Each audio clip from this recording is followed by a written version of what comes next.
Planète Info Soir, bienvenue. Les titres de cette édition. Les candidats aux élections communales et municipales sont désormais fixés sur le sort. Ceux des élections locales devront encore attendre quelques jours pour connaître le verdict des urnes. La Sénat, Commission électorale nationale autonome, sous la houlette de son président, Emmanuel Tiando, a procédé hier à la proclamation des communales. C'était au siège de l'institution. Que retenir? Éléments à suivre en début d'édition. Les ONG Alcré et Changement Social Bénin dénoncent le flou autour du contrat en vue entre le gouvernement et le groupe Bolloré au sujet de la construction des voies ferroviaires. Les responsables des deux ONG l'ont fait savoir au cours d'une conférence de presse co-animée ce matin à Cotonou. Le réseau WILDAF œuvre pour la lutte contre les violences faites aux femmes.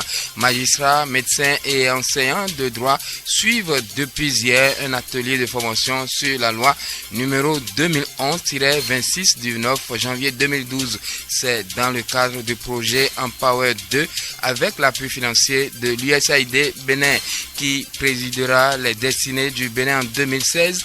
Jean Sizogan, économiste béninois, annonce son intention d'être en ligne de départ pour la conquête de la marina. Il sera l'invité de cette édition. Les informations crédibles et en temps réel, voilà les principaux titres à développer. Les détails à suivre dans les prochaines secondes.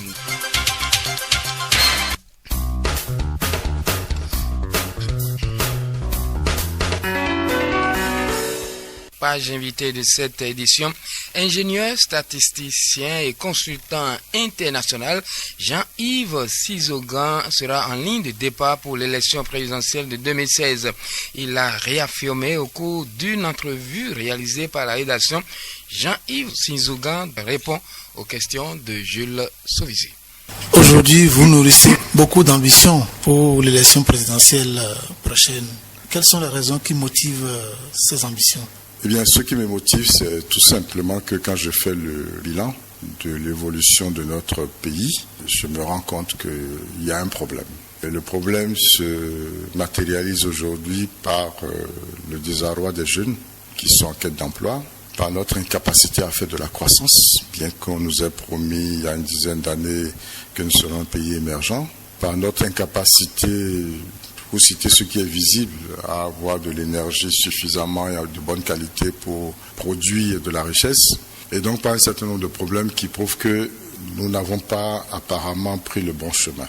Donc je pense qu'on doit pouvoir apporter une alternative. Et j'ai pris le temps, dans mes différentes fonctions, et en observant ce qui se passe à l'international, dans d'autres pays, j'ai pris le temps de réfléchir aux graves problèmes du pays, aux principaux problèmes du pays, et d'avoir des solutions, pour le temps d'élaborer des solutions.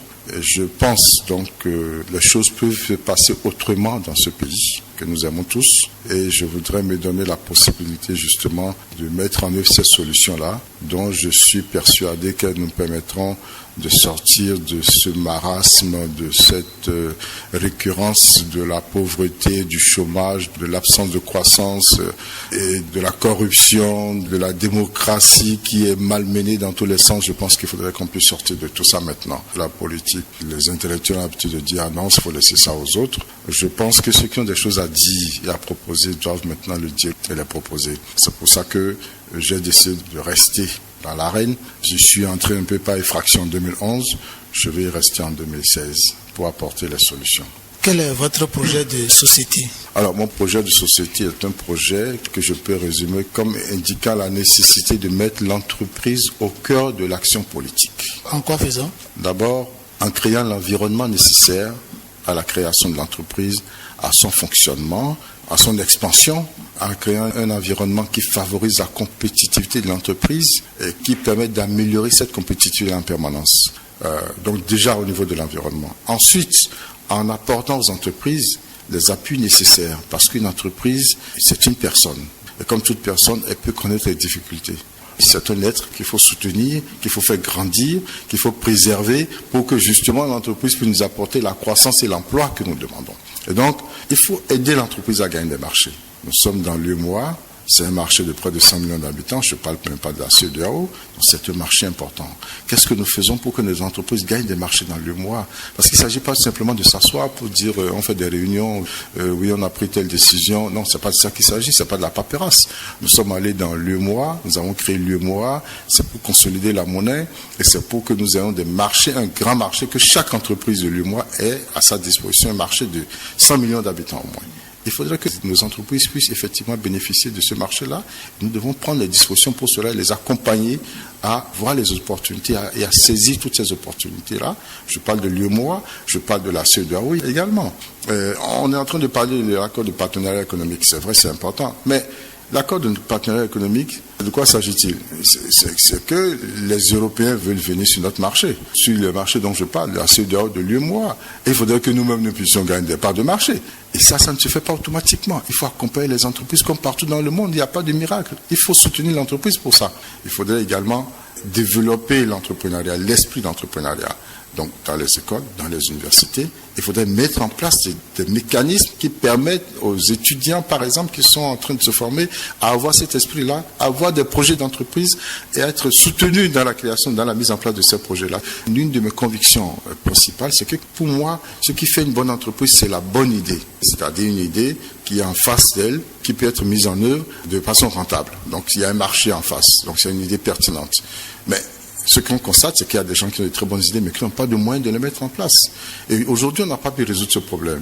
On a dit, ouais, fonds d'appui ici, fonds d'appui ça. Finalement, on fait des prêts. Après, on poursuit les gens. Non, il ne faut pas faire ça. Il faut accompagner le jeune entrepreneur pour qu'il puisse créer son entreprise. Il faut lui faire le prêt. Mais il faut aussi lui apprendre à être entrepreneur, parce que ce n'est pas évident, ce n'est pas donné à tout le monde. Il faut l'accompagner dans les difficultés de l'entreprise naissante. C'est très, très difficile de créer une entreprise et de la faire vivre, surtout au départ. Les décès d'entreprise sont très élevés. Il faut répondre à ça en accompagnant le jeune entrepreneur de façon, et pas en lui demandant un an après, allez, viens payer, viens rembourser. Non, on ne peut pas faire ça. Et je crois que l'indicateur, c'est la capacité de l'entreprise, à un moment donné, à rembourser effectivement ce qu'on lui a prêté. Il y aura des subventions, mais il y aura des prêts, et l'entreprise doit pouvoir être coachée jusqu'à ce qu'elle puisse rembourser. Un mot en termes d'appel ou de conclusion? Je voudrais dire aux Béninois, il est temps d'avancer. Et je suis confiant dans ce pays, je suis confiant en ses habitants. On dit que nous avons une mentalité qui nous empêche de nous développer. J'estime que c'est faux, que chaque peuple a sa mentalité, a ses qualités, ses défauts, et c'est avec notre mentalité que nous allons nous développer. Nous ne pouvons pas changer de mentalité ex nihilo, ça n'existe nulle part, c'est dans les rêves. C'est avec notre mentalité que nous allons développer, avec nos qualités, nos défauts, comme tous les peuples du monde l'ont fait. Il est temps d'avancer. Jean-Yves Sizogan, merci. Merci à vous. Nous sommes le jeudi 16 juillet 2015, fin de cette édition. Serge Bilouzo a assuré la liaison technique. Jules Sauvissi, Sostène, Roland Nani était à la présentation. Demain, c'est un jour férié, la fête du Ramadan. Bonne fête à toute la communauté musulmane. Bonsoir chez vous et à demain, toujours avec le même engouement.